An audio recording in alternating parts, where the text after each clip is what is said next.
ఖచ్చితంగా ప్రతి student exams దగ్గర పడే టైంలో ఈ 8 మిస్టేక్లు చేస్తాడు, అది గ్యారంటీ. ఈ 8లో ఖచ్చితంగా ఒక 5 అన్నా ప్రతి స్టూడెంట్ చేస్తాడు, నేను కూడా చేశాను. ఇది ఖచ్చితంగా ఈ వీడియో చివరిలో మీరు అవును సో అండ్ సో నెంబరింగ్ ఇచ్చి ఇవి మేము చేస్తున్నాము అని మీరు చెప్పండి.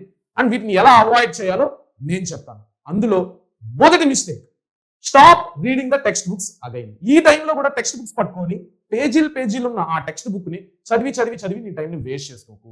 లైన్ బై లైన్ చదవాలి, చదివితేనే మార్కులు వస్తాయి అన్న మిత్తులోంచి బయట రా. మనం ఏం చేయాలంటే సమరీస్ చదవాలి. ఒక లెసన్ యొక్క సమరీ మనకి ఎక్కడ దొరుకుతుంది? మన ఛానల్లో 1 షాట్ వీడియోస్ ఉన్నాయి, లేదంటే complete lesson in 10 minutes 15 minutes అని తొందరలో వదలబోతున్నాం. వాటిని ఫినిష్ చేసుకోండి.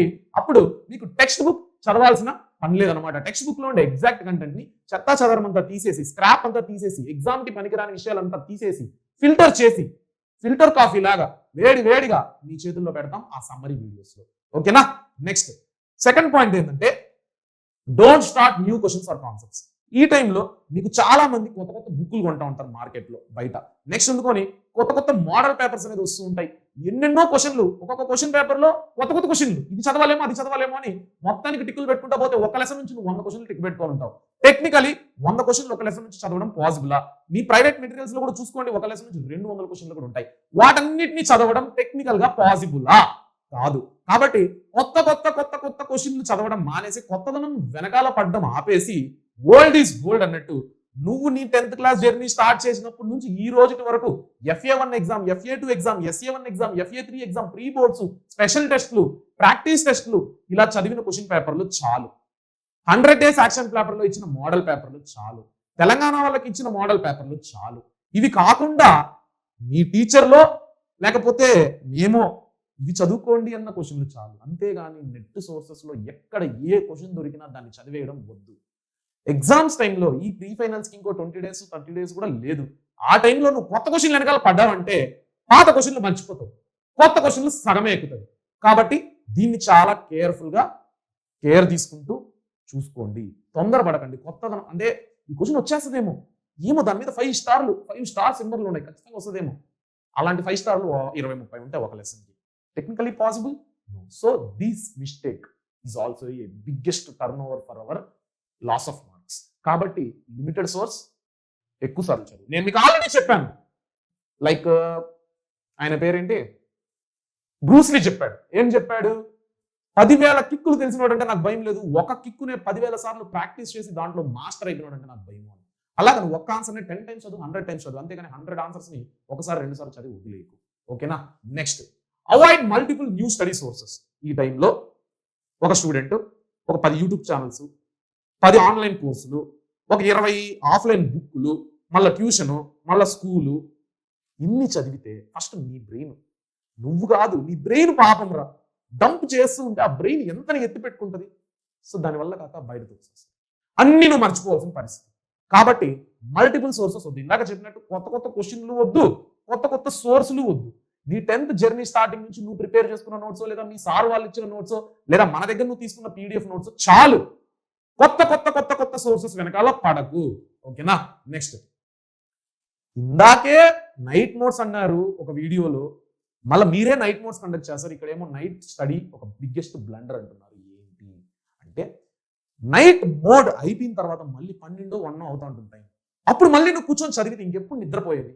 మన బాడీకి ప్రాపర్ రెస్ట్ అనేది important, which is 6 to 8 hours. కాకపోతే మనకు టైం లేదు కాబట్టి మినిమం 5 to 6 hours కూడా నిద్రపోకపోతే నీ బాడీకి రెస్ట్ ఎక్కడ నుంచి వస్తుంది?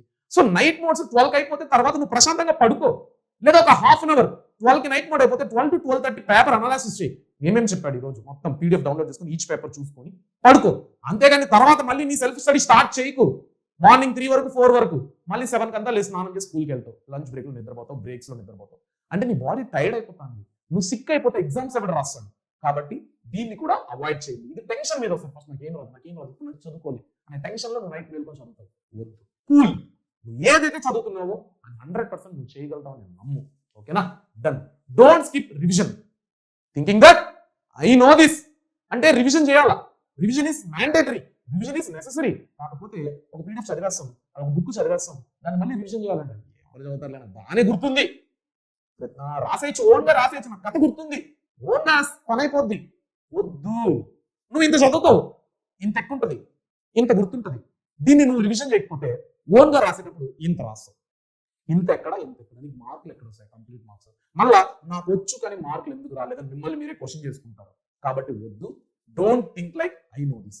రివిజన్ చేసేటప్పుడు బోర్ పడుతుంది, ఎందుకంటే ఒక కాన్సెప్ట్ ని ఫస్ట్ టైం చదివేటప్పుడు ఇంట్రెస్టింగ్ ఉంటుంది, సెకండ్ టైం చదివేటప్పుడు ఓకే మూడోసారి చదవాలంటే బోర్ పడుతుంది, ఎవడరా చదివిందే చదువుతాడని. కానీ తప్పదు, చదివిందే చదవాలి, చదవనిది కాదు చదవాల్సింది, చదివిందే చదవాలి. ఓకేనా, డన్. సో దీన్ని కూడా స్కిప్ చేయండి, మైండ్ సెట్ ని కూడా స్కిప్ చేయండి. Next, avoid negative talks and comparison. ఈ టైంలో నాతోనే ఉన్నాడు, వాడికి మాత్రం మంచి మార్కులు వచ్చేస్తున్నాయి, ఏందబ్బా అని కంపేర్ చేసుకొని నిన్ను నువ్వు డల్ చేసుకోకు, లో చేసుకోకు. ఇంకోటి, నెగిటివ్ టాక్స్ పట్టించుకోకు. ఒక టీచరో, ఒక నీ ఫ్రెండో, ఎవరో ఒకరు, అరే కష్టం రా, నీకైతే అవుట్ ఆఫ్ అయితే కష్టం, నీ హ్యాండ్ రైటింగ్ ఎవడరా ఫుల్ మార్క్స్ ఇస్తాడు, 95 ఇలా రావచ్చు కానీ 100 అయితే నీకు ఇంపాసిబుల్ రా. ఈ నెగిటివ్ మైండ్ సెట్ ఎవరైతే నీ చుట్టుపక్కల ఉన్న వాళ్ళు చెప్తున్నారో ఫస్ట్ ఆ చుట్టుపక్కల ఉన్న వాళ్ళ నుంచి నువ్వు దూరం వచ్చాయి. ఎందుకంటే ఆ నెగిటివ్ మాటలు అనేది నీ మైండ్లో ఒక నెగిటివ్ విత్తనాన్ని నాటిందంటే అది ఒక పెద్ద మహావృక్షం అవుతుంది, నీలో ఉండే పాజిటివ్ మొత్తం తోసేస్తుంది. కాబట్టి నీ వల్ల అవుతుంది, నేను చేస్తా, ప్రయత్నిస్తా, సాధన సాధ్యతే సర్వం, సాధన చేస్తే సాధ్యం కానిదంటూ ఏదీ లేదు అని నమ్ము, పని అవుతుంది. నెగిటివ్ టాక్స్ ని, కంపారిజన్ ని కట్ చేసి. Next, don't change your writing style. ఇందాకే చెప్పా, చాలా మంది నన్ను లైవ్ లో కూడా అడుగుతూ ఉంటారు, హ్యాండ్ రైటింగ్ మీద ఒక వీడియో, హ్యాండ్ రైటింగ్ మీద వీడియో చేస్తే నువ్వేం చేస్తావు, ఇప్పుడు ప్రాక్టీస్ చేస్తావా, ఉన్నట్టుండి నువ్వు ఒక top super handwriting person లా మారిపోతావా, సూపర్ హ్యాండ్ రైటింగ్ వచ్చేస్తుందా, నీకు రాదు, టైం వేస్ట్. ఇంకోటి, నీది కానీ నువ్వు అంటే నువ్వు కాదు, అది ఇంకెవరిలోనో ఉండాలని ట్రై చేస్తున్నావు చూడు, అక్కడ నీకు టైం వేస్ట్ అయిపోయి నువ్వు కాన్ఫిడెన్స్ లెవెల్ తగ్గిపోతుంది, ఉండే హ్యాండ్ రైటింగ్ కూడా పోతుంది. అట్లీస్ట్ నువ్వు ఇప్పుడు రాసే హ్యాండ్ రైటింగ్ ఆన్సర్ అర్థమవుతుంది, నువ్వు చేయాల్సిందంతా ఒక్కటే, ఏంటి, స్లోగా రాయి. చూడు, అరే నేను ఫాస్ట్గా రాసే స్పీడ్ వల్ల హ్యాండ్ రైటింగ్ పోతుంది, స్లోగా రాసే ఒక మాదిరిగా ఉంది, అది అబ్జర్వ్ చేయి. ఆ స్లోగా రాయడాన్ని మెల్లమెల్లగా ఫాస్ట్ చేసుకుంటూ అదే హ్యాండ్ రైటింగ్ ని ఫాస్ట్గా రాసినా కూడా ఉండేలా ప్లాన్ చేసుకుంటూ ప్రాక్టీస్ చేయి. అంతేగాని కొత్త హ్యాండ్ రైటింగ్ నీ ఫ్రెండ్ పేపర్లో అవుట్ ఆఫ్ వచ్చేస్తుంటుంది ఆ హ్యాండ్ రైటింగ్ వల్ల, మేడం గుడ్ హ్యాండ్ రైటింగ్ అని కూడా రాస్తుంటుంది, అప్పుడు నువ్వు ఆ పేపర్ తీసుకుని ప్రాక్టీస్, అది తను ఎలా రాసారో అలానే ప్రాక్టీస్ చేసాం అంటే టైం వేస్ట్, ఖచ్చితంగా అది మనకు రాదు. కాబట్టి న్యూ హ్యాండ్ రైటింగ్ ని ప్రాక్టీస్ చేయడం ఆపేసి నీ హ్యాండ్ రైటింగ్ ని స్లోగా, ఫాస్ట్ గా రాస్తూ, మోడరేట్ గా రాస్తూ ప్రాక్టీస్ చేసుకో. ఇది చాలా important. And final blunder, exams టైంలో ప్రతి స్టూడెంట్ చేసేది ఎగ్జామ్ ఫియర్ కి సంబంధించిన వీడియోస్, రూమర్స్. ఈసారి చాలా గవర్నమెంట్ ఇన్ని కెమెరాలు పెడుతుంది, ప్రతి రూమ్ లో కెమెరా పెడుతుంది, సెంటర్ నుంచి కూర్చొని చూస్తుంది, స్టూడెంట్ తల తిప్పినా పేపర్ లాక్కుంటారు, హాల్ టికెట్ తీసుకొని పంపించేస్తారు, డీబార్ చేసేస్తారు. ఇవన్నీ వద్దు. నువ్వు పద్ధతిగా, నువ్వు తప్పు చేయట్లా, నువ్వు నిజాయితీగా ఎగ్జామ్ రాయడానికి వెళ్తున్నావు, నువ్వు తల తిప్పడం అంటే ఎవరు అడగడానికి తిప్పవు, తలనొప్పి వస్తే ఇలా తిప్పితే కూడా పేపర్ బీక్కుంటారు, ఎవరు చెప్పారు. కాబట్టి ఇలాంటి నెగిటివ్ రూమర్స్ ఉన్న వీడియోస్ చూడకండి, ఎగ్జామ్ ఫియర్ ని పెంచే వీడియోస్. ఇంత సిలబస్ ఎవడు కంప్లీట్ చేయలేడు అనే వీడియో ఉంటుంది, వద్దు. ఇంత సిలబస్ ని ఎలా కంప్లీట్ చేయాలి అనే వీడియో చూడు, పాజిటివిటీ బిల్డ్ అవుతుంది. వాడు సోదైనా చెప్పని, అట్లీస్ట్ thumbnail చూసి మనకు ఒక పాజిటివిటీ బిల్డ్ అవుతుంది, ఆ వీడియోలో ఒక 1 minute అయినా మనకు మోటివేషన్ వస్తుంది. ఇలాంటివి చేయండి. కానీ ఎగ్జామ్ ఫియర్ ఇచ్చే ఫేక్ వీడియోస్ చూసి, రూమర్స్ చూసి నువ్వు ఇంకా భయపడి నీ మెయిన్ గోల్ నుంచి సైడ్ లైన్ అయిపోకు.